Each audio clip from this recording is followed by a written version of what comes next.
If you listen, it's a lot quieter here at the exhibition grounds, and don't worry, it's safe for me to be on the road because the Honda Indy is officially over. I spoke with the president of Honda Indy Toronto, and he told me that more than 150,000 people from near and far came out to this year's event. The big winner, Danish race car driver Christian Lundgaard. And whether you're a gearhead or not, this event truly proved to be an event for everyone. The Honda Indy Toronto is underway! It's our first race too. The roar from the road is something that Austin Trotter and Summer Cresswell did not want to experience from behind the screen.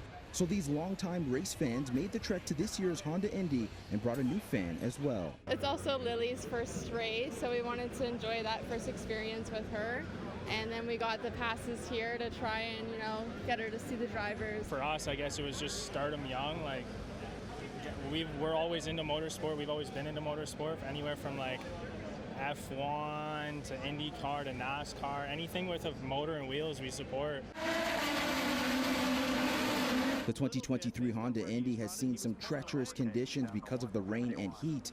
We spoke with the president of Honda Indy Toronto before the race, and he gave his prediction of how he thought today would go. With the sunshine, right, so this is going to be a dry race. They had to be in a different condition altogether yesterday, in addition to tackling kind of those unique characteristics of the streets that have, paved asphalt, concrete, and other kind of unique items. So, what's going to happen here today, being a dry race, I think the drivers are going to be prepared for, the guys and that starting in the back of the grid, potentially being at the front by the end of it. So it's going to be a huge mix-up. Christian Lundgaard here in Toronto is an IndyCar race winner!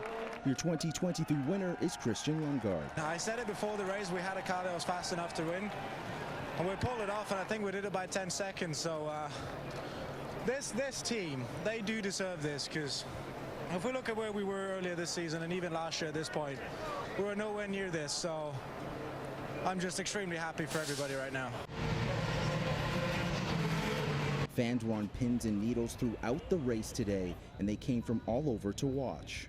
We're used to watching all of the F1 races on screen. So it's the first time we're actually able to experience something like this, in real life. So like he said, the vibrations and all of that, it's a totally different feel, and I want him to feel that as well.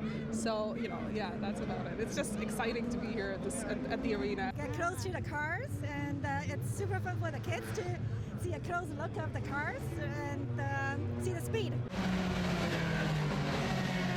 Lanre Aledejo came from Brampton to watch this year's race. However, he is originally from Nigeria, where he raced cars as well. Just come here and have a good time, listen to the engines, the cars, meet the people.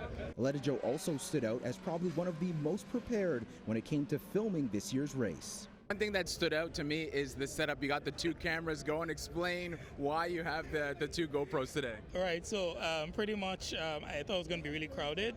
So because I'm a bit tall, I could get footage from above here. So if I get to where it's really crowded and I don't have much space, I don't switch on to the one on the chest. So I have footage for my YouTube channel and share content with my friends that couldn't make it here today. The smell of burnt rubber blanketed the lakeshore this weekend, but for the hundreds of thousands of fans, it was all worth it to get an up-close look at some of the best race car drivers in the world. So again, this year's winner was Danish race car driver Christian Lundgaard. It's the first time in his career that he's won at the Honda Indy. Reporting live, I'm Rowe for City News.